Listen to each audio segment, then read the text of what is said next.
It's been 2 years since Russia invaded Ukraine.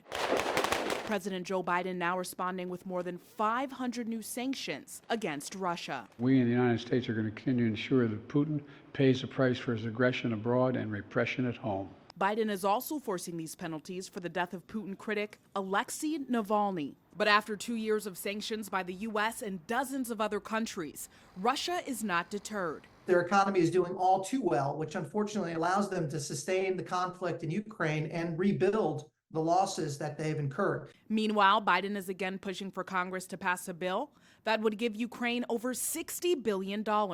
Russia is taking Ukraine territory for the first time in many months. But here in America, the Speaker gave the House a 2-week vacation. Senator Rand Paul is calling out Democrats and Republicans for wanting to send more aid in light of America's border crisis and $34 trillion of debt. They're prioritizing the border of Ukraine over the border of the United States. Our money's all gone. Ukrainian President Vladimir Zelensky says right now the #1 task is to defend, and if they move too quickly, more lives will be lost.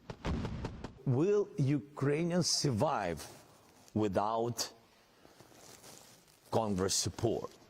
Of course, but not all of us. Yet 2 years in, there are growing concerns about not only how Ukraine is spending the money, but what the ultimate endgame is. I think everyone is interested in conflict termination. But as I said, without a strategy, it's unclear how we get there. It'd be important to make that clear to the American people. Former President Trump says he can end the war in 1 day, but hasn't offered specifics. Meanwhile, the Biden administration's strategy to end the conflict isn't clear. That's making more frustration for critics who want to focus on issues here at home.